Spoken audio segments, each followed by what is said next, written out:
That is definitely true, and we're going to jump into it. Game number 4 for University of Virginia on match point, bringing out that hand lock.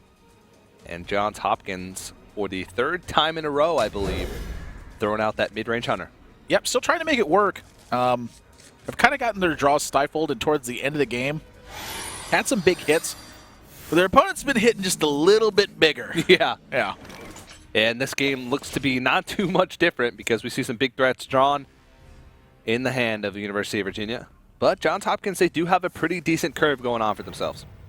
Yeah, I mean, anytime that you can go coin 2-drop into another 2-drop, that's just one of the best starts that you can have. Into an animal companion. Yeah. Into a pilot shredder. You just keep naming them. Yeah. Into a Ram Wrangler. Into a Savannah Highmane. Into a Dr. Boom. Into a Ragnaros. Into a Ysera. Yep. Into a Deathwing. Just blow up the whole board after that. Even pick up the Alec afterwards. And it's not often that you win a joust versus handlock, but when they pick up one of the only low-cost minions in the deck, you certainly can win them. Dr. Boom's a great one to win, too. To be honest, there's actually quite a few low-cost minions in handlock. You think about the big threats, but then you say, well, there's 2 Owls, there's 2 Ancient Watchers, there's 2 Sunfury Protectors, there's a lot of 4-drops, Void Callers, Twilight Drakes, Defenders of Argus. There's a lot of big drops after that, too. Yeah, there is. Even rolls a Misha, so they're protected from Hellfire here as well, and the damage is going to start pouring in. This is exactly the kind of scenario I was talking about. This deck wants to get an early lead, start the pressure, and then hope to have a couple of disruptive tools to back that up. So, honestly, in this spot, I don't even think you go for the Freezing Trap, because if he attacks in your Misha, do you really care? Because you're going to have Pilot Shredder down the board as well. I think you start pouring on the damage. Yeah, well, with 2 Freezing Traps, you might want to be a little bit liberal with them, but I definitely agree. Pilot Shredder on 4 is such a strong play. You're a little bit more weak to Hellfire, but then, like you said, that Mountain Giant still has to go into your Misha. Yeah, and it's not even really that weak to Hellfire. If you're about Hellfires in this spot, and they run over the Misha, you just run one of your tokens from the from the Haunted Creeper in afterwards. They are going to go for the Freezing Trap. I can't blame them here. You know, when they pick up the Ironbeak Owl, my major concern here was if they play the Freezing Trap and they push this damage, their opponent's just going to taunt up, and then all that damage is going to have to be invested anyway. But when they pick up the Ironbeak Owl, they can silence that taunt away and then just keep pushing through. So now they actually have a way to break that wall even when it's set up. So that definitely changes the way that you look at this turn. I think without that Ironbeak Owl, they're going for Piloted Shredder here. But with it, now there's a lot of debate. Yeah. Looks like they are going to settle on it. Knife Juggler is going to be thrown down as well. And the damage is being pushed. They're going to put in 8 and put University of Virginia down to... Oh, no, not quite. Playing around the Molten Giant Sunfury Protector. Yeah, really clean catch for them here. You know, if they put their opponent at 13, that Molten Giant is going to cost 3 instead. But now, I mean, you're looking at this spot and they go, wow, really? They didn't push the last point of damage here? That's brutal. Yeah, what do we do? Well, we got to taunt up the Ancient Watcher instead. Yeah. I actually am curious if taunting up the Ancient Watcher is better than the Void Caller. The Void Caller does buy them a little bit of tempo, and also still the threat of that Void Caller. You know, can always put out a Mal'Ganis. Yeah, it would just pop out another Void Caller, but Johns Hopkins doesn't know that. Exactly. So now it's the argument between whether or not to continue that tempo of dropping some powerful cards by playing the Piloted Shredder. Or, like you said, using that Owl to push through this wall, but I don't think they were expecting a bigger wall than that, because now they still have to push through that Ancient Watcher. Yeah, and this is sort of the problem I was seeing with playing the Freezing Trap, is that if your opponent has a taunt, you do still find yourself in this situation quite a bit, but with the Piloted Shredder, you'd be happy to start making trades. Mm-hmm. It just would get you so much value. I mean, a 4/3 minion that drops on their body is kind of like a 4/11 in this spot right now. Yeah. And you're just not getting a better deal than that. It's just it's the most you can get out of the entire card. But now instead they find themselves in a spot where maybe second guessing, trying to figure out how they push through this. Freezing Trap is going to become, you know, a small liability in this point. And look at how much they have to trade in just to stop the Mountain Giant. Yeah, and that Juggle going face, probably not what they wanted to see, because they don't want to put on any unnecessary damage when they're not pushing. And they put him down to 12. Still no AoE in the hand from the University of Virginia. No Hellfire, no Shadow Flame. So no additional taunts either. So even despite the fact they have this Molten Giant, this is not a comfortable position for them. They still have to fight through all of this. Mm-hmm. They're going to get that Sun Fury back, but 4 mana can be tough to fit in. They can play Molten Giant and taunt it up this turn. Yeah, they can, but that's their whole turn. And now they're facing down that piloted Shredder, which again is going to be super efficient on the trade sides into those Giants. I mean, that's why that card is in there, is because not only does it push damage very well, but it also fights the board so well. Mm-hmm.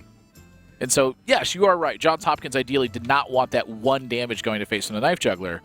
But even in this spot, I don't think it's that big of a deal. They have a huge hand. They have a great board to fight against this pressure. They're the ones still in the lead, even despite this Molten Giant and the Taunt Up. Yeah.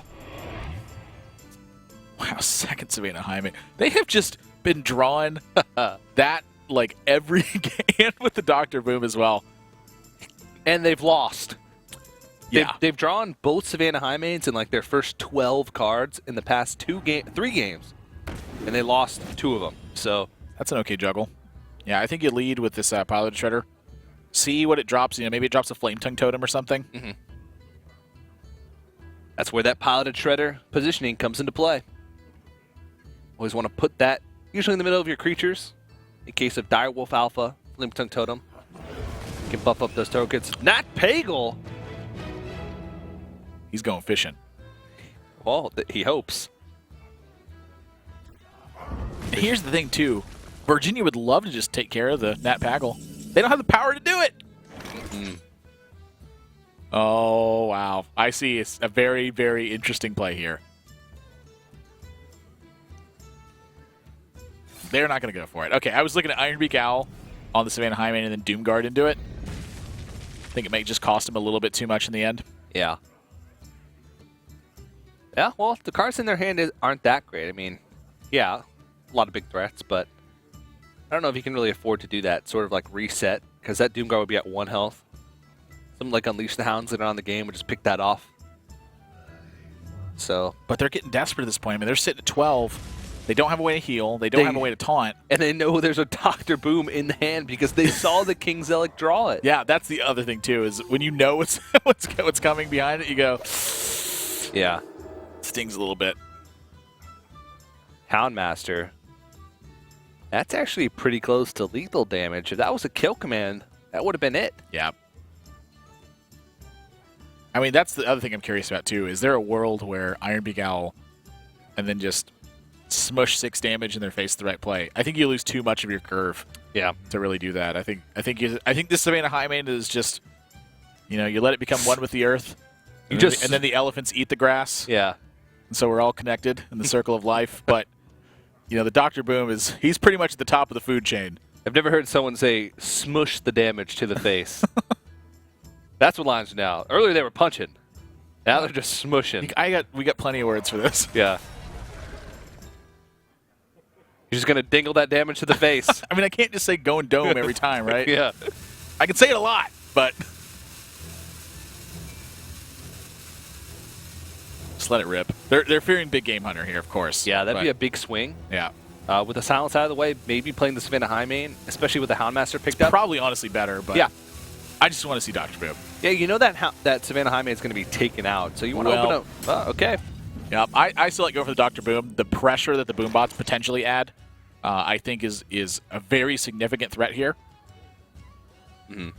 If your opponent's putting 2-1s into the Boom bots, suddenly the Boom bots have less targets to hit. Yeah. The fewer and fewer targets they are, eventually there's just one left. Mm-hmm. Well, the University of Virginia does not have much in the ways of trying to block this damage. They can bring out this Doomguard, potentially. Well, they can guarantee it, and it looks like that's what they're going to do by playing out the Void Caller onto the board. Nearly a full board clear here, but not much in the ways of defensive cards to back it up. Yeah, able to take out enough stuff here to make a difference. I mean, at this point, I would even venture to say that maybe they don't even want to kill the Boom bots. I mean, you're at 12. I think you got to kill the Nat Pagel, honestly, because the last thing you want is them to just be drawing 2 cards a turn. Yeah. But they're out of stuff.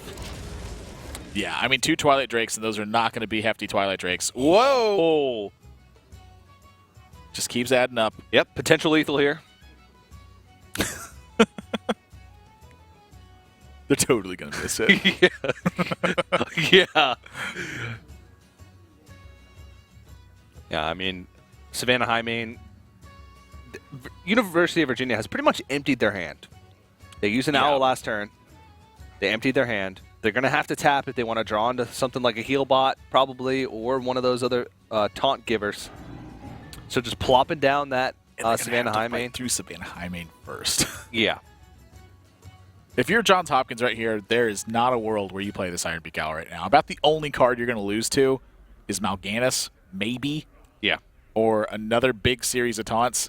You hang on to this one. Hero Power is so much more valuable in this spot. I mean, it's 20% of their health right now. Well, when you put it that way. Imagine if, like, opening the game up at Hero Power just, like, dealt 5. Like, you would never not Hero Power, right? Yeah. So Molten Giants can be as free as they want. Like the wind. Mm-hmm. Young and wild and free. Yeah. But there's no way to stop this damage. This is too much. They got a life tap. I mean, this is a desperation point. There's just nothing in their hand that gives them options. But similar to wind, you can't taunt this Molten Giant right now. Oh, that's a brutal draw right now. Oh, no, Jiraxis, not now. Yeah, and I just don't see a way out of this. Who, me? Am I the one you wanted? Yes, Jiraxis, last turn. All right, and they realize that there's no way out, and Johns Hopkins has tied up the series 2 apiece. We're going to another Game 5.